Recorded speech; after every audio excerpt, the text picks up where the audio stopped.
Estamos de volta com Fé na Vida para todo o Brasil. Obrigado pela sua audiência, pela sua companhia, sempre aqui com a gente, acompanhando o nosso programa e também acompanhando os temas que a gente traz sempre para você. E hoje é um tema que tem muito a ver com o dia a dia de todos os pais, né? Que têm filhos, por exemplo, em idade escolar, que estão aí com os filhos começando a se interessar pelo celular, pelo tablet, pelo computador, e aí vira um tormento dentro de casa, conciliar muitas vezes as brincadeiras com o uso dessa tecnologia e por aí vai, né?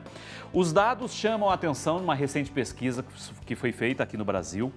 38% das crianças com menos de 2 anos já usam aparelhos celulares ou tablets. Isso chama muito a atenção. Será que já é possível mensurar as consequências de tanta tecnologia no desenvolvimento infanto-juvenil? Será que estamos realmente criando aí pessoas, né, meninos, meninas conscientes sobre seus direitos e deveres com tanta tecnologia à sua disposição e eles estão aproveitando bem a infância e a juventude? É um tema que nós vamos debater aqui no estúdio com as nossas duas convidadas de hoje, a Antoniela Polinari Cavacin, que é pedagoga com especialização em psicanálise, e também aqui com a gente a Fernanda Souza, que é psicóloga, coach também, e vai poder falar um pouco mais sobre esse assunto. Antoniela, bem-vinda, obrigado pela sua presença. Obrigada, estou muito feliz em estar aqui representando a pedagogia num tema que é tão importante hoje, né? Faz para o parte desenvolvimento do seu dia a dia, das com certeza, crianças, né? Isso. Fernanda, tudo bem? Tudo ótimo, Obrigado pela sua muito presença. obrigada pelo convite novamente, fiquei muito feliz. Eu começo com a Antoniela esse assunto porque isso faz parte do dia a dia de muitos pais, mas também do dia a dia das escolas. Existem escolas que colocam com mais intensidade, digamos assim, a tecnologia no seu ambiente educacional, né, na sua rotina lá com as suas crianças, outras nem tanto, mas enfim, é sempre um desafio para os pais entenderem qual é o caminho nesse processo todo. Antoniela, nesse caso, vocês sentem, obviamente, deve ser um problema de todos os pais. Como é que eu faço para segurar essa onda, para eu impor os limites e tudo mais? Primeiro que tem que ter esse limite já imposto dentro de casa, né? Saber que tem horário para tudo. É mais ou menos por aí o ponto de partida da conversa. Sim, hoje a neurociência já nos orienta e já mostra, comprovado, que o córtex frontal ele é desenvolvido com a resiliência da criança. Então, por exemplo, é o córtex frontal que vai ajudar a criança a ter aquele freio moral. Então, isso eu posso, isso eu não posso, isso eu tenho que esperar, isso eu quero, mas eu vou ter que esperar um pouquinho mais. E a tecnologia, o celular, o que ele faz? A criança ter a resposta muito rápida. Né? Então, a tecnologia ela é muito bem-vinda, sim, mas os pais têm que saber a hora, né, e o lugar desse uso. Muitos pais usam a tecnologia nos restaurantes, no carro, não deixando a criança ter a oportunidade de conversar, de conhecer os ambientes, de conhecer novos amigos. Então, o resultado na escola, a gente percebe com crianças pouco pacientes, pouco concentradas, devido ao mau uso da tecnologia. Né? Então, não estou aqui defendendo o não uso, mas a gente pensar assim, qual é a idade certa e qual o tempo certo para o uso dessa tecnologia. Queria saber da Fernanda, que inclusive é mãe também, né? Tem mãe de 4, não é, Fernanda? Isso mesmo. Ou seja, uma guerreira, sabe bem como é que é no dia a dia. Porque a gente não quer aqui, e como disse a Antoniela, demonizar o uso da tecnologia, ou seja, impedir que essa tecnologia não esteja acessível às crianças, até porque elas nasceram já nessa época, né? E é difícil para a gente que não teve, né, toda a vivência da nossa vida inteira numa era tão tecnológica, saber o quão isso para elas é importante também, né? Mas isso se reflete no comportamento infanto-juvenil, né? Como disse a Antoniela, é possível perceber já a criança que usa muito esse tipo de aparelho.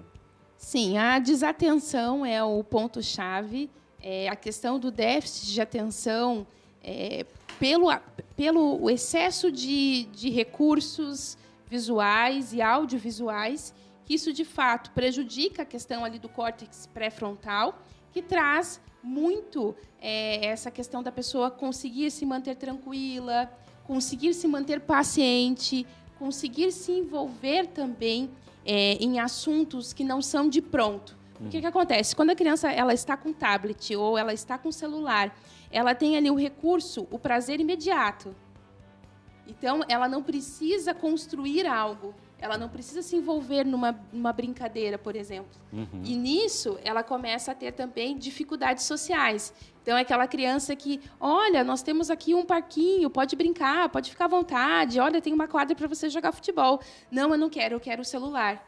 E isso desencadeia também crises de ansiedade? Quer dizer, já é possível a gente perceber, não só crianças, mas também jovens, que realmente tem uma crise de abstinência se ficam muito tempo longe do celular. É notório já a gente perceber isso? É notório porque falta também a paciência. Né? Então, eu preciso o tempo inteiro de muitos recursos visuais. Se eu não tenho esses recursos, eu fico insatisfeito, isso me gera uma ansiedade e eu não consigo canalizar essa ansiedade.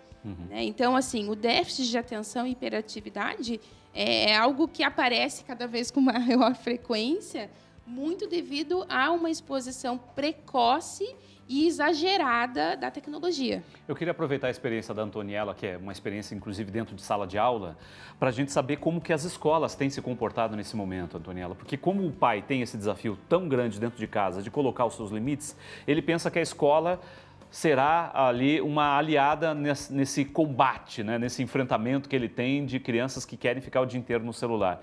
Qual que é o papel da escola nisso tudo? Então, isso varia também conforme a idade. E varia de escola para escola, né? Isso. Com as crianças pequenas, o que a gente observa, complementando a Fernanda, as crianças têm uma dificuldade nas relações.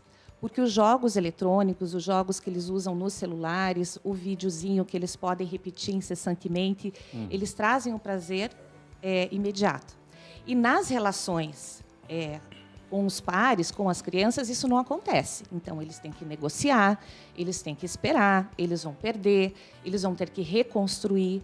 Então, isso é muito importante. A escola tem um papel fundamental oferecendo esse espaço de coletividade, esse espaço de trabalho em grupo, esse espaço de construção, de manuseio, de construção coletiva. Claro, sim, trazendo a tecnologia, né? Como eu já falei, ela é importantíssima, por meio de outros recursos, dos computadores, não necessariamente do celular, principalmente na primeira infância, mas oportunizando muito a coletividade. Então, construções coletivas, espaços onde as crianças possam interagir, negociar, aonde vai sim existir o conflito. Então, a escola tem que acolher esse conflito que é construtivo nas relações, sempre com o adulto mediando, o adulto podendo orientar, ajudando a criança a ter estratégia para a resolução do conflito, o que não acontece nos jogos tecnológicos, né? Usando a tecnologia, ele volta novamente, o próprio joguinho já orienta que errou aqui, volte aqui,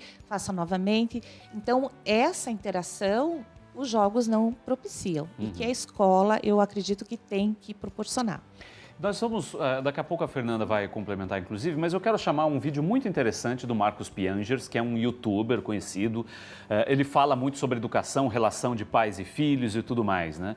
E esse tema é um tema, evidentemente, que ele tratou num dos seus vídeos.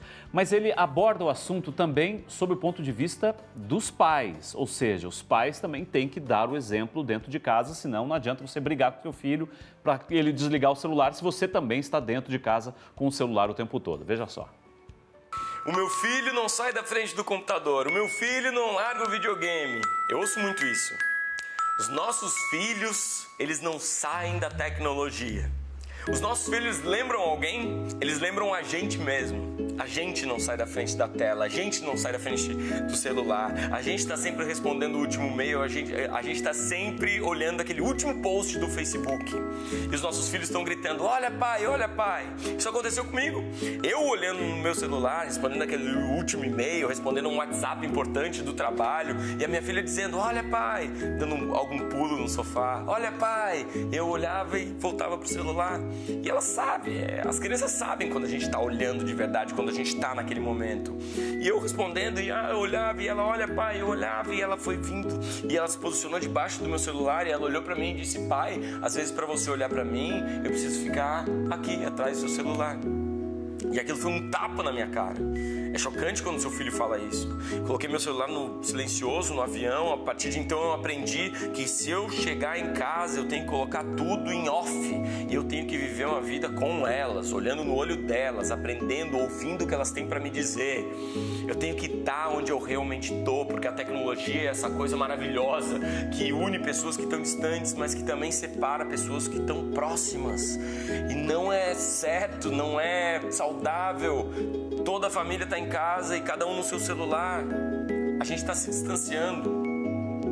Então o que eu aprendi é que o meu filho, a minha filha, ela não sai da frente do computador e da tela porque eu não saio. E que no momento que eu sair, a gente vai começar a criar conexões analógicas, conexões neurológicas, fisiológicas. A gente vai estar cada vez mais próximo, sem uma tela nos separando.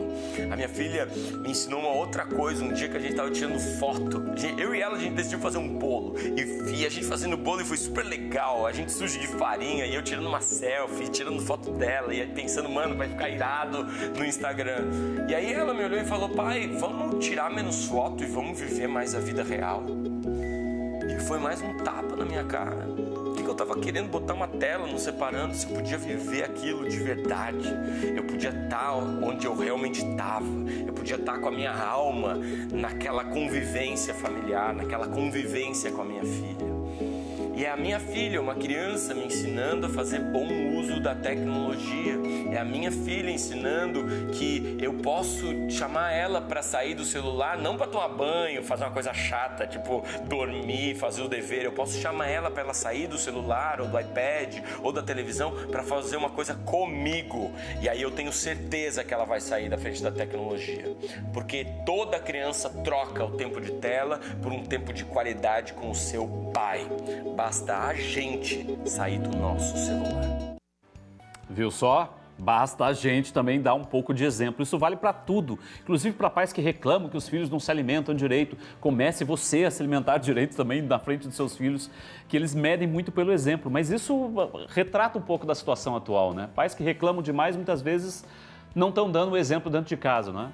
Queria que a Fernanda falasse um pouco disso, que ela tem experiência, inclusive, como mãe. Até a Antoniela comentou na escola, o papel da escola é propiciar ambientes de socialização. Os pais também têm esse papel.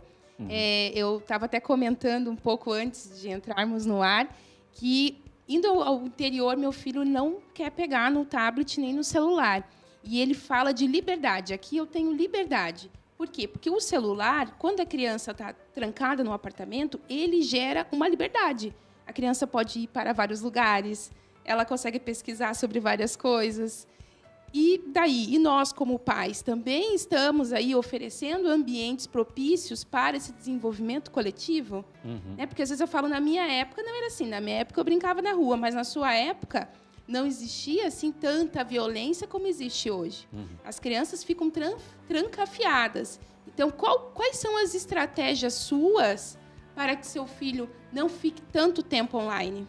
A Antoniela queria complementar? Sim. Eu gostaria de falar da importância do ócio criativo para a criança. Isso é muito importante. Tem um autor, Domenico De Masi, que ele fala sobre o ócio criativo. Então, o que a gente chama de tédio para a criança é importante, porque gera criação, gera inventividade, gera projetos. E nós, adultos, preenchemos muito tempo das crianças. E quando vemos que uma criança não está fazendo nada, a gente entrega o celular, entrega o computador e não percebe que é um momento importante para ela, até para descanso do cérebro, porque eles ficam ligados 24 horas. Então, o ócio criativo é muito importante. Quando a criança fica um tempo ociosa, ela pode criar muitas coisas, ela pode inventar, e isso é fundamental para o desenvolvimento. E só dando crédito aqui para a editora Globo, que através da revista Crescer fez uma pesquisa, a gente separou alguns dados só para você saber dessa importância desse tema. 38% das crianças possuem já algum dispositivo eletrônico sempre à sua disposição, computador, smartphone, tablet, TV, videogame, por aí vai. 47% das crianças têm algum influenciador digital, isso me chama muita atenção, elas se influenciam por esses youtubers e tudo mais, que têm canais aí no YouTube ou fazem algum tipo de jogo e a criança acaba acompanhando. 5% das crianças até 2 anos já tem perfil nas redes sociais. Acho que isso é um pouco exagerado, né, cá entre nós. Enfim... E, além disso, 26% passam mais de 3 horas diárias no celular. O comportamento dos pais também, 60% acham que os dispositivos preparam melhor o filho para o futuro. Prepara mesmo, Antoniela? Olha, eu penso assim, existe uma legislação com uma idade mínima para o acesso, por exemplo, a Facebook, se não me engano é 13 anos, o WhatsApp também é uma idade um pouco maior. Porque as crianças não têm maturidade para lidar com um ambiente tão aberto. A tecnologia é uma janela para o mundo. Então, se ela não for bem supervisionada, ela pode gerar muitos problemas para a criança. Acompanhar os youtubers, isso também é bem preocupante. Quais modelos? Até por causa da linguagem que muitas vezes é utilizada, né? Então, eu vejo experiência dentro de casa. Meu filho de 7 anos já estava lá acompanhando um cidadão que falava sobre o Minecraft, que é um desenho que que é um jogo que todo mundo gosta, e algumas palavras, um linguajar meio inadequado. Tenho que parar por aí. Gente, muito obrigado pela participação de vocês. Nosso tempo esgotou, correu rapidinho, mas a gente vai falar sobre esse tema mais vezes aqui no programa. Agradeço demais a Fernanda, Antoniela, pela participação aqui com a gente. Obrigada pelo convite. Valeu. Obrigada. A gente fica por aqui, daqui a pouquinho tem a Experiência de Deus e a gente volta amanhã, 9 da manhã, 9 da noite, com mais Fé na Vida para você aqui pela TV Evangelizar. Valeu demais sua companhia, beijo, abraço, até amanhã. Tchau.